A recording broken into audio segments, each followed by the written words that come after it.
Hi guys, and welcome to Make 2. Today we're talking Star Wars. Search your mobile app store for Star Wars and you'll find a bunch of cool looking games. One of these is EA's Star Wars Galaxy of Heroes. It's a free-to-play game where you collect and develop characters from Star Wars and win prizes from groups of your characters fighting off against other teams. I'm a big Star Wars fan.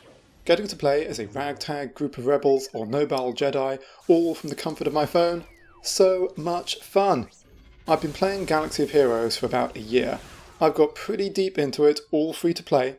Like most free to play games, there's a lot of grinding and resource collecting, but I keep coming back. I'm going to show you around the game, talk about all the stuff you can do and how it works, then we'll get to the good stuff, whether you should start playing. If you want more videos about the game, please give this vid a thumbs up.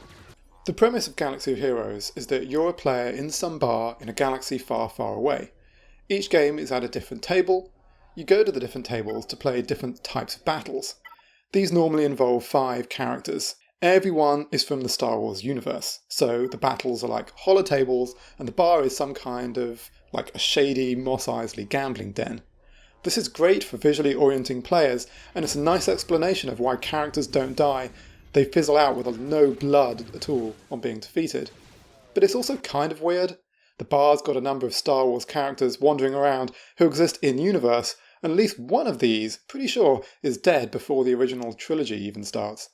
Anyway, look at all the different game tables. Oh, so many. You start out with just one, and as you level up, more get unlocked. The progression here is balanced well. As you level up and get more powerful, you get access to harder areas. Once you get going, even without spending real money, there are enough battles to easily get you an hour of gameplay every day. And the game definitely incentivizes daily and more frequent play. But before we get to all of that and the fighting, let's talk characters. Look at all the characters you can collect and play with. Just look at them all.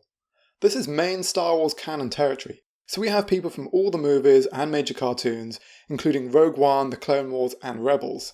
All organised by factions or ability. There's a lot here and more get added pretty regularly. They each look great, have unique attacks with animations and various special abilities.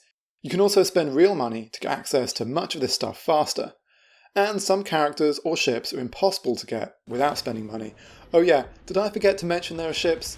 Well, there are ships. Now the point of these characters is, 1, to look pretty on your virtual shelf, of course, but 2, to fight. You assemble your teams at the different tables and battle.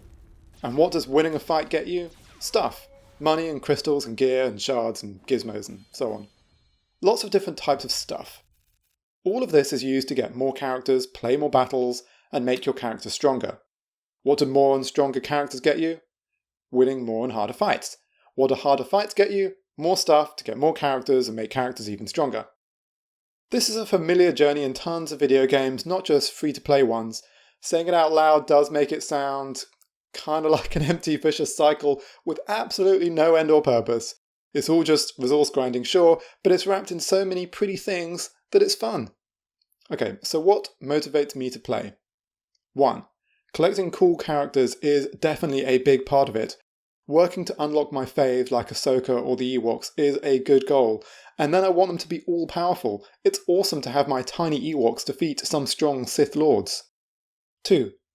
The battles themselves can be a challenge. Some I can do on autopilot, but many remain a challenge, and there's a lot of RPG strategy to get the right team with the right skills, fighting with the right tactics to take down the opposition. Unfortunately, I'm not too hot at this. 3. And there's some peer pressure built in. A couple of the battles are against other players' teams, not the players themselves. Their teams are controlled by the AI, but you get ranked against others, and the higher you rank, the cooler you are, and the more stuff you get. And there are also collaborative guilds where you work together to take down massive enemies and, you guessed it, get stuff.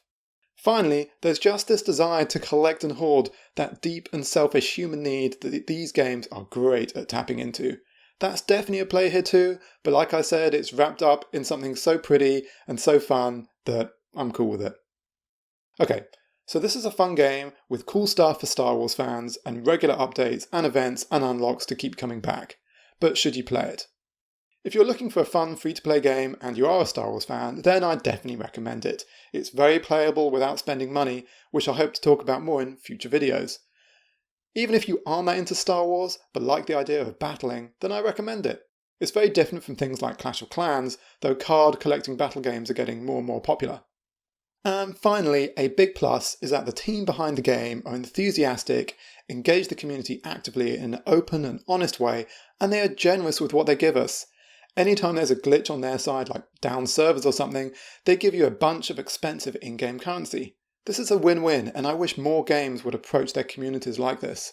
The nicer they are to players, the more we like them and the game, and the more we play.